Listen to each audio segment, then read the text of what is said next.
Breaking news. ఎన్నికల సమయంలో సీట్లు త్యాగం చేసి పార్టీ కోసం పనిచేసిన వారికి సముచిత స్థానం కల్పించేందుకు సిద్ధమవుతున్నారు టీడీపీ అధినేత చంద్రబాబు నాయుడు.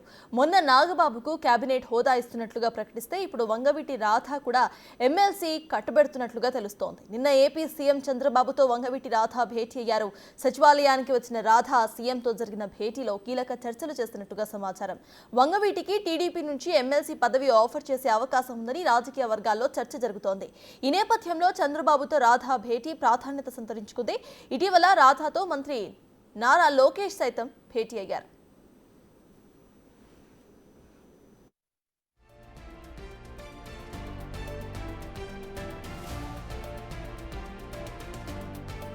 ఇక వంగవీటి రాధాకు 2019 ఎన్నికల ముందే టీడీపీ నుంచి ఎమ్మెల్సీ సీటు పైన హామీ ఉంది. నాడు వైసీపీ నుంచి టీడీపీలో చేరే సమయంలో ఎమ్మెల్సీ ఇస్తామని ఆఫర్ ఇచ్చారు. దీంతో టీడీపీలో చేరిన రాధ ఆ ఎన్నికల్లో పార్టీ కోసం ప్రచారం చేశారు. పార్టీ అధికారంలోకి రాకపోవడంతో హామీ అమలు కాలేదు. అయితే 2024 ఎన్నికలకు ముందు ఆయన వైసీపీలో చేరుతారని జోరుగా ప్రచారం జరిగింది. కానీ అలాంటిది ఏమీ జరగలేదు.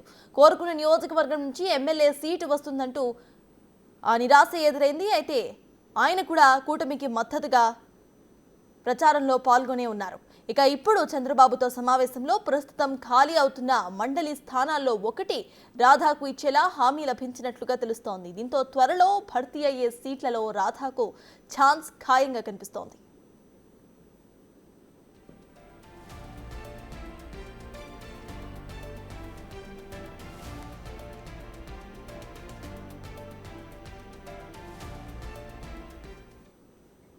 మొత్తానికి వంగవీటి రాధాకు ఎమ్మెల్సీ పదవి ఇవ్వబోతున్నట్టుగా తెలుస్తోంది. ఇదే అంశంపై పూర్తి డీటెయిల్స్ మా ప్రతినిధి శివ అమరావతి నుంచి అందించడానికి సిద్ధంగా ఉన్నారు. శివ, చెప్పండి, ఇటు వంగవీటి రాధాకు ఎమ్మెల్సీ పదవి ఖాయమైనట్టే అనుకోవచ్చా మనం? సత్తాస్ మొత్తం మీద చూసుకుంటే వంగవీటి రాధ ఇది విజయవాడకి ఒక బ్రాండ్ పేరునాగా ప్రస్తుతం నడుస్తున్న ట్రెండ్ గత కొన్ని సంవత్సరాలుగా. సో ఈ నేపథ్యంలో రాధాకి దాదాపుగా ఎమ్మెల్సీ ఖరారైనట్లు కూడా మనం భావించాలి. ఎందుకంటే 2019 ఎన్నికల సమయంలో తెలుగుదేశం పార్టీలో చేరాడు వైసీపీ నుంచి. ఆ తర్వాత తెలుగుదేశం పార్టీ ఓడిపోవటం, ఆ తర్వాత తెలుగుదేశం పార్టీకి సంబంధించి ఎమ్మెల్సీకి సంబంధించి కూడా పెద్దగా రాని ప్రయోజనం జరిగింది. కేవలం ఒకసారి ఏదైతే పట్టభద్రులు అలాగే స్థానిక సంస్థల ఎన్నికలు ఇట్లా జరిగినా కానీ దాంట్లో తెలుగుదేశం పార్టీ ఎక్కడా గెలుచుకోలేదు. కేవలం పట్టభద్రుల్లో మాత్రం 3 గెలిచింది, ఎమ్మెల్యే కట్ట ఒకటి 4 గెలిచారు. కానీ ఆ సమయంలో రాధాకి ఇచ్చేందుకు కూడా ఏమాత్రం పరిస్థితులు అనుకూలం, ఎందుకంటే ఆ జిల్లాలకు సంబంధించిన ఎన్నికలు కాబట్టి అక్కడ సాధ్యాసాధ్యాలు కుదరలేదు. సో ఆ తర్వాత ఏదొచ్చినా కానీ ఇద్దామనుకున్నారు. ఆ తర్వాత మొన్నటి ఎన్నికల్లో విజయవాడ సెంట్రల్ కానీ లేకపోతే మరొక నియోజకవర్గం కానీ కావాలని చెప్పి ఆయన చంద్రబాబును కోరారు. ఖచ్చితంగా నీ రాజకీయ భవిష్యత్తు నేను చూసుకుంటానని చెప్పి ఆయన అయితే చంద్రబాబుకు హామీ ఇచ్చారు, కానీ సీట్ అయితే ఇవ్వలేకపోయారు. ఈ నేపథ్యంలో ఎన్నికల్లో కూటమి ప్రభుత్వంకి వెళ్ళటం, ఆ తర్వాత రాధాకి రాజ్యసభ ఇస్తారని చెప్పి విస్తృతంగా తెలుగుదేశం పార్టీ నేతల నుంచే ప్రచారం జరిగింది. ఈ ప్రచారానికి తగ్గట్లుగానే 3 రాజ్యసభ స్థానాలు రావడం, దీంట్లో రాధాకు ఒకటి ఇస్తారని చెప్పి విస్తృతంగా ప్రచారం జరగడం, ఒక దశలో రాధా కూడా అవుననే సమాధానాన్ని ఇండైరెక్ట్గా వినిపించిన పరిస్థితి కనిపించింది.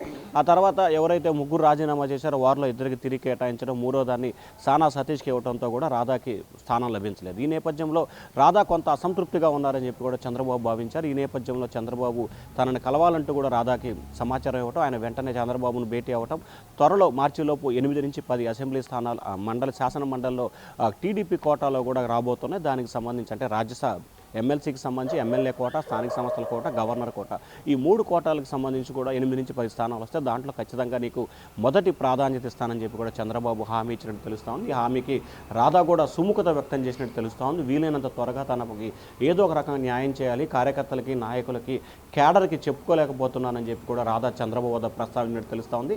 నీ రాజకీయ భవిష్యత్తు నాకు వదిలే నేను చూసుకుంటానని చెప్పి చంద్రబాబు అయితే స్పష్టమైన హామీ భరోసా ఇవ్వడం కూడా జరిగింది. ఇప్పటికే రాధాకి ఏదో ఒకటి న్యాయం చేయాలని చెప్పి అటు పవన్ కళ్యాణ్ ఇటు నారా లోకేష్ కూడా చంద్రబాబుకి సూచన చేయడం జరిగింది. ఆయన అనారోగ్యంతో ఉంటే 2 నెలల క్రితం కూడా లోకేష్ స్వయంగా ఇంటికి వెళ్ళి మరి వంగవీటి రాధాని పరామర్శించి వచ్చారు. అప్పుడు కూడా రాజకీయ భవిష్యత్తుకి తాము అండగా ఉంటామని చెప్పి లోకేష్ అయితే హామీ ఇచ్చిన పరిస్థితి కనిపించింది.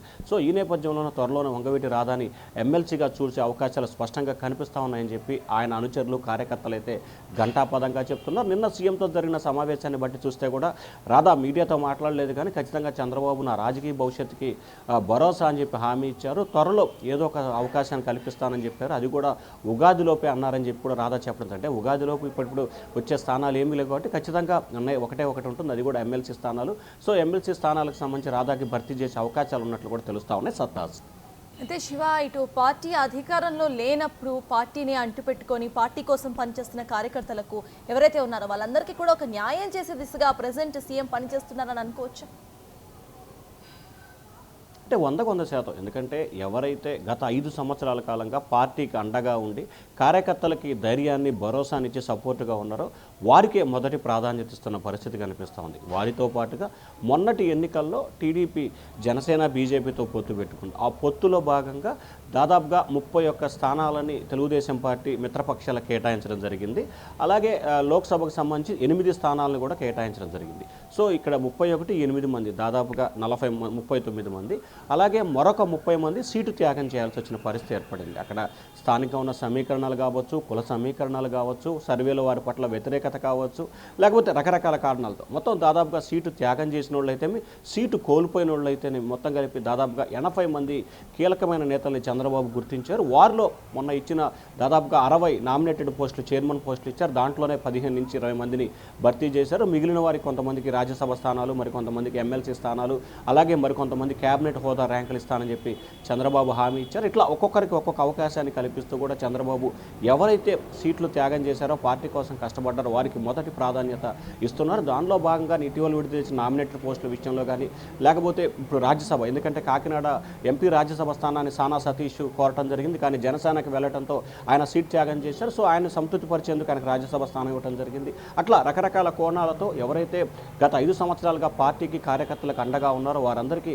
మొదటి ప్రాధాన్యత ఇస్తూ చంద్రబాబు నిర్ణయం తీసుకున్నారు. అలాగే వంగవీటి రాధా సైతం కూడా 2019లో ఎన్నికల ముందు చేరి ఆ తర్వాత పార్టీ ఓడిపోయినప్పటికీ కూటమి తరపున ఆయన, అంటే తెలుగుదేశం పార్టీ తరపున అండగా నిలబడ్డారు. మొన్నటి ఎన్నికల్లో కూడా కూటమి తరపున ఆయన ఫైర్ బాండ్గా మరి అక్కడక్కడ ప్రచారాలు కూడా నిర్వహించిన పరిస్థితి కనిపిస్తూ ఉంది. కాబట్టి ఖచ్చితంగా ఎవరైతే మొన్న సీటు త్యాగం చేశారో అటువంటి వ్యక్తులకి ఎమ్మెల్సీ ఇవ్వాలని చెప్పి చంద్రబాబు భావించారు. దాంట్లో పిఠాపురంకు సంబంధించిన వర్మ కావచ్చు, లేకపోతే వంగవీటి రాధా కావచ్చు, ఇట్లా మిగిలిన కొంతమంది నేతలకైతే మొదటి ప్రాధాన్యత ఇచ్చి ఎమ్మెల్సీ ఇవ్వాలని చెప్పి చంద్రబాబు అయితే ఒక ఆలోచన చేస్తూ ఉన్నారు. దానికి అనుగుణంగానే ఆయన నిర్ణయాలు అయితే తీసుకుంటున్నట్టు తెలుస్తూ ఉంది. ఎవరైతే అసంతృప్తిగా ఉన్నారో వారిని స్వయంగా పిలిచి చంద్రబాబు బుజ్జగించడంతో పాటు వారికి ఒక నేనున్నాను ఒక ధైర్యాన్ని, భరోసానైతే టీడీపీ చంద్రబాబు కల్పిస్తూ ఉన్నారు. సత్తాస్. Right, thank you Shiva.